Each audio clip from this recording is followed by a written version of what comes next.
Lección número 11 de la Escuela Sabática para Adultos, martes 10 de junio. El título de la lección de hoy es, Boaz como Redentor. El tema central es, la figura de Boaz, como un tipo de Cristo, destacando su papel como pariente cercano o redentor, y la contraposición entre su redención y los intentos de Satanás, por desacreditar la sinceridad de la fe humana. El estudio de la lección de hoy se centra en Job capítulo 1, versículo 6 al 11, Mateo capítulo 4, versículo 8 y 9, Judas capítulo 1, versículo 9, y Lucas capítulo 22, versículo 31. Vamos a analizar estos pasajes, y luego veremos cómo se conectan con la lección de hoy. Empecemos. El libro de Job es una de las obras literarias más profundas de la Biblia, y este pasaje en particular nos introduce a la escena celestial donde se toma una decisión crucial que afectará la vida de Job. Es importante entender que, desde nuestra perspectiva adventista, este relato no es una fábula, sino una ventana a la gran controversia entre Cristo y Satanás, una lucha cósmica que se desarrolla tanto en el cielo como en la tierra. Aquí, se nos revela que Dios tiene un control soberano, incluso cuando permite que el adversario actúe dentro de ciertos límites. Job era un hombre justo y temeroso de Dios, un ejemplo de fidelidad en medio de un mundo pecaminoso. La pregunta que se plantea es, si su piedad era genuina o si estaba motivada por las bendiciones materiales.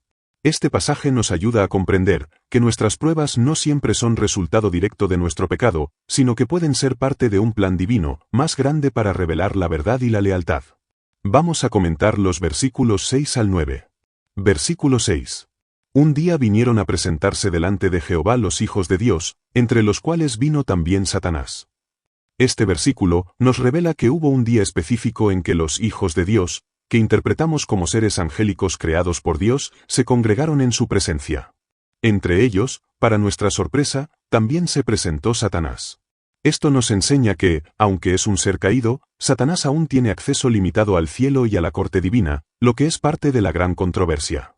No hay rincón del universo que escape al escrutinio de Dios, y aún el adversario debe rendir cuentas. Versículo 7. Y dijo Jehová a Satanás, ¿de dónde vienes? Respondiendo Satanás a Jehová, dijo, de rodear la tierra y de andar por ella.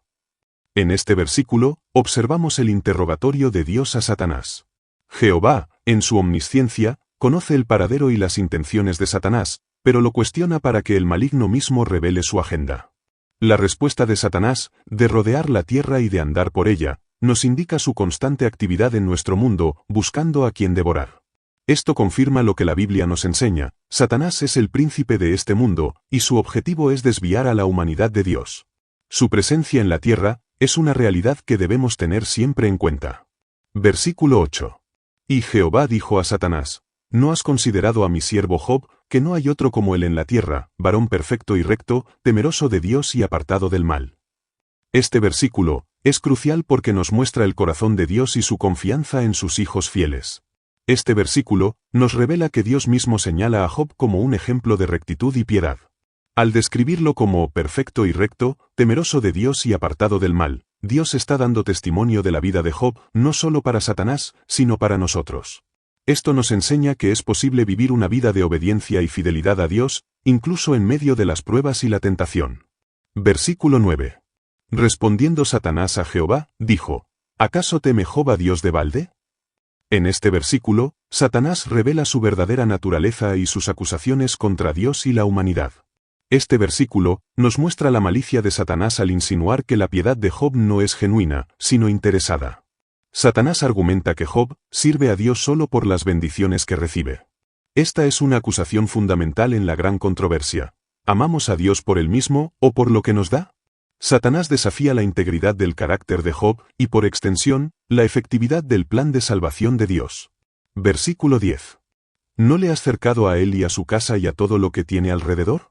Al trabajo de sus manos has dado bendición, por tanto, sus bienes han aumentado sobre la tierra. Este versículo continúa la acusación de Satanás, detallando las razones por las que, según él, Job es fiel. En este versículo, Satanás argumenta que Job ha sido protegido y bendecido abundantemente por Dios. Él percibe la prosperidad de Job como una cerca o una barrera que impide que Job experimente las dificultades que, según él, lo llevarían a maldecir a Dios. Esto nos recuerda que, en nuestra experiencia, las bendiciones de Dios pueden ser malinterpretadas por el enemigo como una razón para la obediencia, en lugar de una manifestación del amor divino. Versículo 11. Pero extiende ahora tu mano y toca todo lo que tiene, y verás si no te blasfema en tu misma presencia. En este versículo, Satanás lanza su desafío final, proponiendo una prueba definitiva para la fe de Job. Este versículo nos muestra la audacia de Satanás, al desafiar a Dios a quitarle a Job todas sus bendiciones. La frase, extiende ahora tu mano y toca todo lo que tiene, es una demanda audaz que busca exponer la supuesta hipocresía de Job. La malicia de Satanás es evidente en su creencia de que la adversidad revelará un corazón ingrato. Esto nos enseña que Satanás está dispuesto a causar dolor y sufrimiento para desacreditar a Dios y a sus fieles. En conclusión, en Job 1, 6 al 11, somos testigos de una escena cósmica que sienta las bases para toda la narrativa del libro de Job. Desde nuestra perspectiva adventista, este pasaje es una clara ilustración de la gran controversia entre Cristo y Satanás. Vemos a Dios permitiendo que Satanás, el adversario, se presente en la corte celestial. Satanás, siempre buscando difamar el carácter de Dios y la lealtad de sus hijos, acusa a Job de servir a Dios por interés propio, argumentando que su piedad es solo el resultado de las bendiciones divinas. En esencia, Satanás desafía la autenticidad del amor de Job y, por extensión, la capacidad de la humanidad de amar a Dios desinteresadamente. Esta porción de las Escrituras nos revela que nuestras vidas, aunque a menudo parezcan insignificantes, son parte de un conflicto mucho mayor. Nos enseña que la fidelidad de los creyentes es un testimonio poderoso en el universo, y que Dios confía en nosotros para defender su carácter ante el mundo y los seres celestiales. Las pruebas que enfrentamos no siempre son un castigo, sino que pueden ser oportunidades divinas para demostrar la autenticidad de nuestra fe y para refutar las acusaciones de Satanás.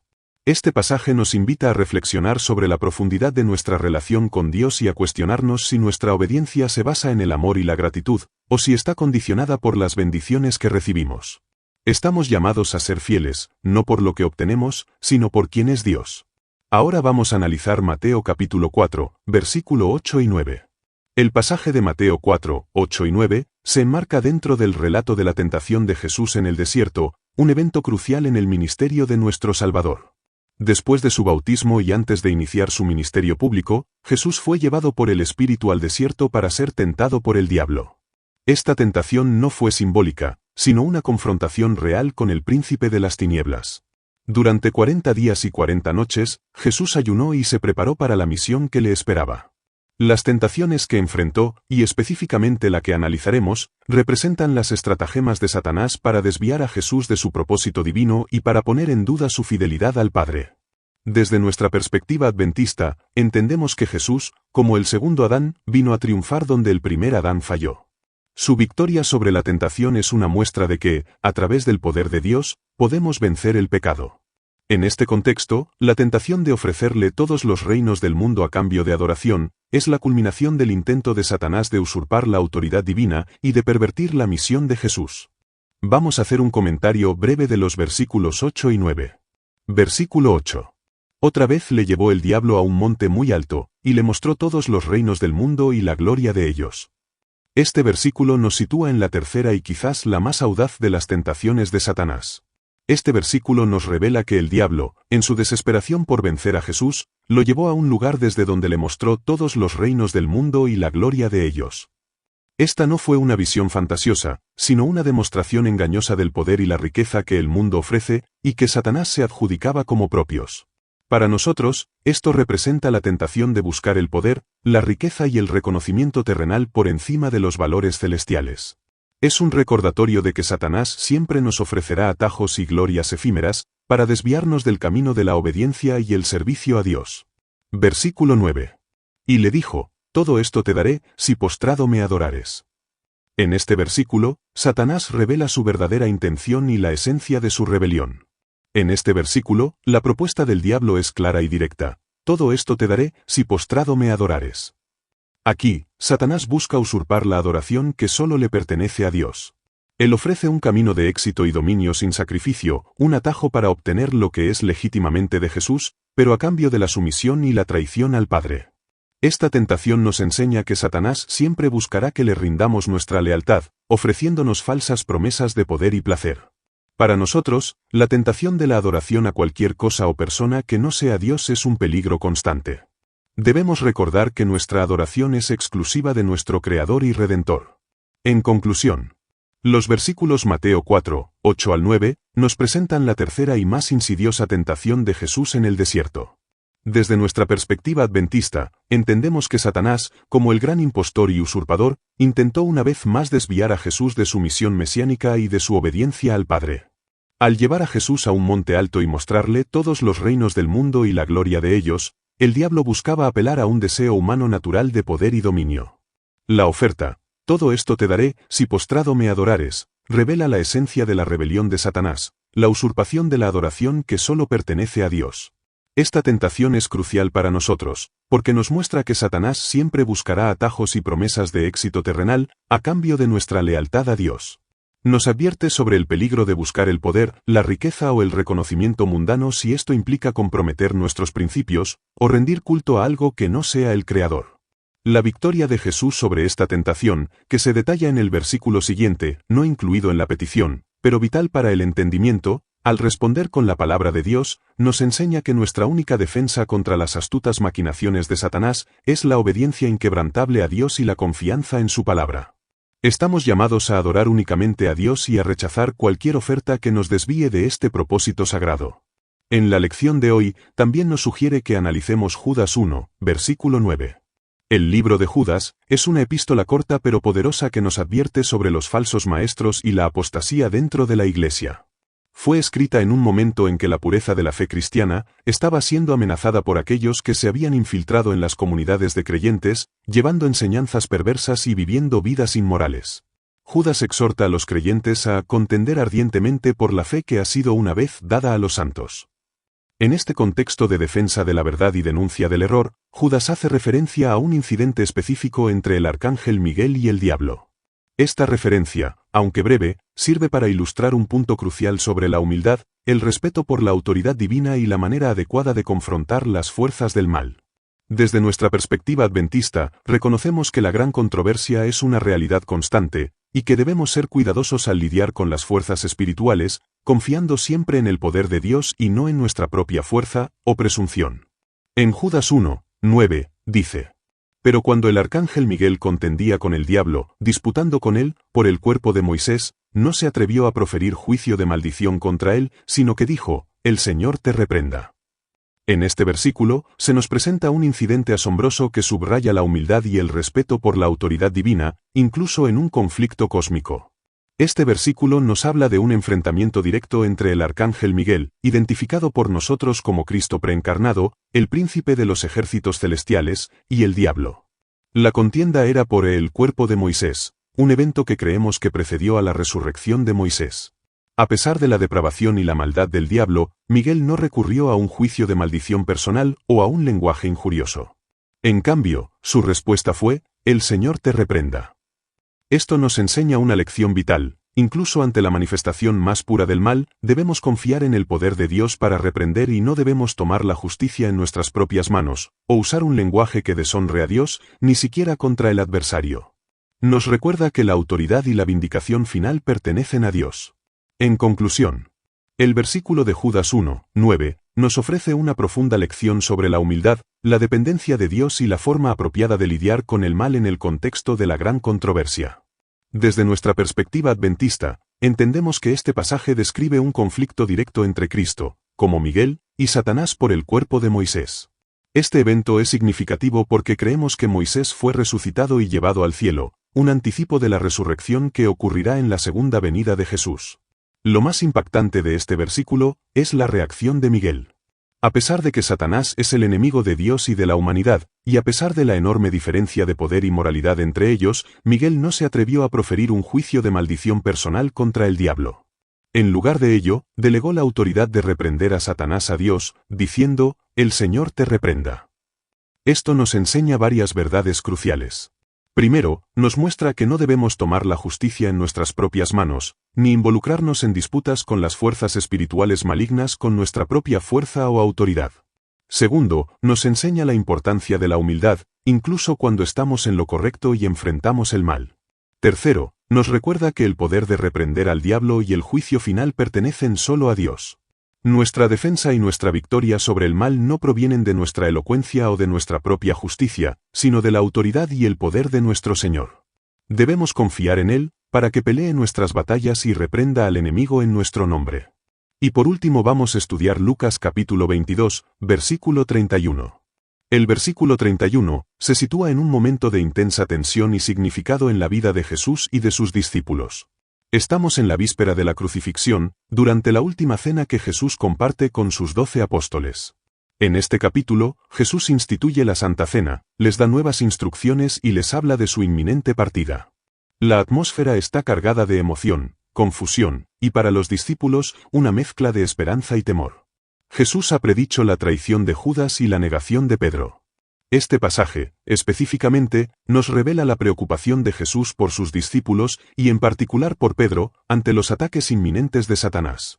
Desde nuestra perspectiva adventista, entendemos que este momento es una manifestación clara de la gran controversia. Satanás está buscando activamente destruir la fe de los seguidores de Cristo, y Jesús intercede por ellos, demostrando su amor y su poder para protegerlos. Es un recordatorio de que, incluso en nuestras pruebas más oscuras, Jesús está intercediendo por nosotros. En Lucas 22, 31, dijo también el Señor: Simón, Simón, he aquí Satanás os ha pedido para zarandearos como a trigo. En este versículo, Jesús pronuncia una advertencia solemne y reveladora a Pedro, y por extensión, a todos nosotros. Este versículo nos muestra la omnisciencia de Jesús y su conocimiento de las maquinaciones de Satanás. Al decir Simón, Simón, Jesús enfatiza la importancia de su mensaje. Nos revela que Satanás ha pedido, solicitado o exigido, permiso para zarandearnos como a trigo. Esta imagen del zarandeo nos trae a la mente el proceso de separar el grano de la paja, es decir, una prueba intensa y purificadora que busca exponer las debilidades y la fe superficial. Para nosotros, esta advertencia nos recuerda que Satanás está activamente buscando debilitar nuestra fe y hacernos caer. Reconocemos que el enemigo no puede tocarnos sin el permiso divino, y que incluso cuando se le permite actuar es con un propósito permisivo de Dios, a menudo para probar y fortalecer nuestra fe. Es un llamado a la vigilancia y a la comprensión de que estamos en medio de una batalla espiritual constante. En conclusión, el versículo Lucas 22, 31, nos ofrece una profunda visión de la batalla espiritual que se libra por las almas de los creyentes. Desde nuestra perspectiva adventista, este pasaje es una vívida ilustración de la gran controversia y de la intercesión continua de Cristo por su pueblo. En un momento crítico, Jesús revela a Pedro, y a través de él, a todos los discípulos y a nosotros, que Satanás ha solicitado permiso para zarandearlos como a trigo. Esta metáfora del zarandeo es muy significativa para nosotros. Nos indica que Satanás busca someter a los creyentes a pruebas intensas, con el objetivo de separar la fe genuina de la superficial, de exponer las debilidades y de causar la caída.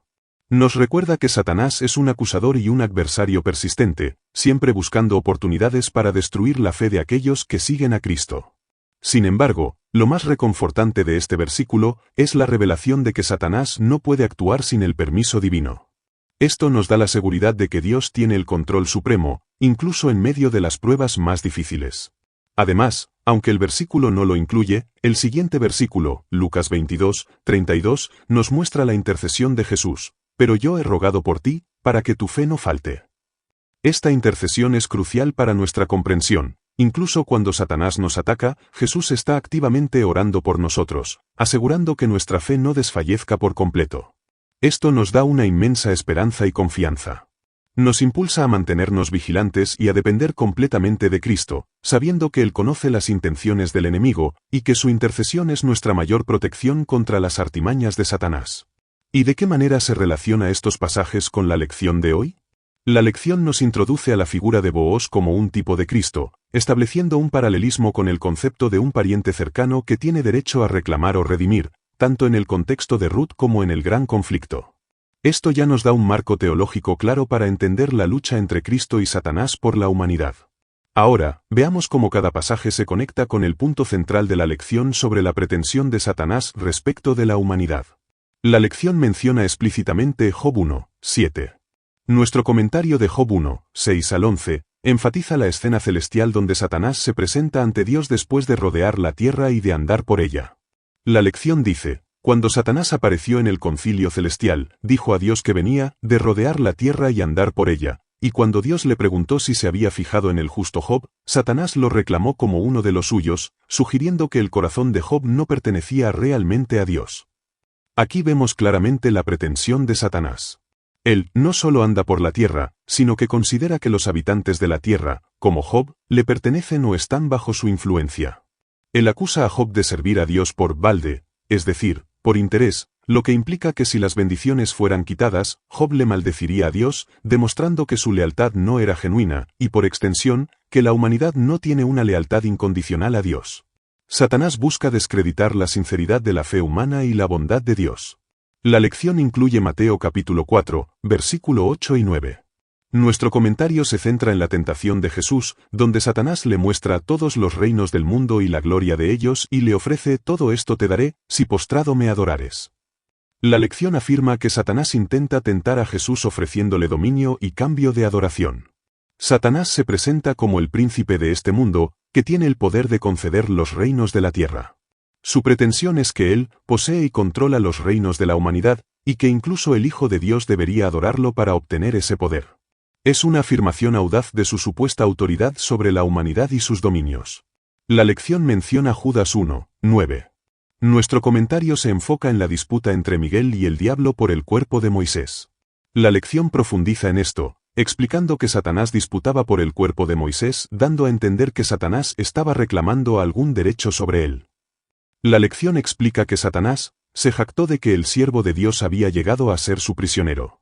Declaró que ni siquiera Moisés había podido guardar la ley de Dios, que se había atribuido la gloria que pertenecía a Jehová, es decir, que había cometido el mismo pecado que hiciera desterrar a Satanás del cielo, y por su transgresión había caído bajo el dominio de Satanás. Esto es crucial. Satanás reclama derecho sobre Moisés no solo porque había muerto, sino porque, según él, Moisés había pecado, y por lo tanto, estaba bajo su dominio. Esta es una pretensión directa de propiedad y autoridad sobre la humanidad caída, basada en la culpa y el pecado. La lección incluye Lucas 22, 31. Nuestro comentario destaca la advertencia de Jesús a Pedro: Simón, Simón, he aquí Satanás os ha pedido para zarandearos como a trigo. La lección interpreta esta petición como Satanás buscando poner a prueba la fidelidad de los discípulos. La pretensión de Satanás aquí es que él tiene el derecho de someter a los seguidores de Cristo a pruebas severas, para ver si su fe es genuina. Él busca demostrar que la adoración de la humanidad es una cuestión de interés personal y beneficio, no de amor genuino ni lealtad incondicional. Satanás asume que puede exponer la debilidad y la falsedad en la fe de los discípulos. En conclusión, la lección, al usar estos versículos, nos muestra que Satanás se considera a sí mismo el legítimo poseedor y manipulador de la humanidad, ya sea por medio de la tentación al poder, la supuesta falta de autenticidad en la fe o el reclamo legal por el pecado. Sin embargo, la figura de Booz como redentor, comparado con Cristo, subraya la verdad central: aunque Satanás pretenda tener derecho, Cristo es el verdadero pariente cercano, y el único que tiene el derecho y el poder para redimir a la humanidad de las garras del enemigo. El gran conflicto es precisamente esta disputa por la lealtad y el destino de la raza humana. Vamos a responder la pregunta de la lección. ¿Qué revelan los siguientes pasajes acerca de la pretensión de Satanás respecto de la humanidad? Estos pasajes muestran que Satanás pretende desacreditar la sinceridad de la fe humana. En Job, cuestiona si la devoción de Job se debe solo a las bendiciones recibidas. En Mateo, intenta tentar a Jesús ofreciéndole dominios a cambio de adoración. En Judas se presenta desafiante, y en Lucas busca poner a prueba la fidelidad de los discípulos. En conjunto, Satanás asume que la adoración a Dios es una cuestión de interés personal y beneficio, no de amor genuino ni lealtad incondicional. En resumen, la lección profundiza en la idea de que Booz es una prefiguración de Jesucristo. Al igual que Cristo, Booz actúa como un pariente cercano o redentor, dispuesto a tomar sobre sí la responsabilidad de Ruth. Esta redención contrasta directamente con la postura de Satanás, quien constantemente intenta desacreditar la sinceridad de la fe humana, argumentando que la adoración a Dios siempre tiene motivos egoístas. El caso de Job se presenta como una prueba irrefutable de la falsedad de la acusación de Satanás, ya que Job demostró una lealtad incondicional a Dios a pesar de la adversidad extrema. La lección también hace referencia a la disputa entre Moisés y Satanás por el cuerpo de Moisés, destacando cómo la resurrección de Moisés por Dios subraya la soberanía divina sobre las reclamaciones de Satanás y el pecado. Finalmente, el encuentro de Booz con los ancianos en la puerta de Belén para redimir a Ruth se interpreta como una representación del juicio celestial, donde la redención se lleva a cabo por amor y no por interés. La historia de Booz y Ruth es, Por lo tanto, una poderosa ilustración del plan de redención divino impulsado por el amor desinteresado. Si te ayudé a desarrollar tu lección de hoy, dale me gusta a este vídeo, compártelo con otros hermanos, suscríbete a mi canal, y activa la campanita para que no te pierdas la lección de mañana.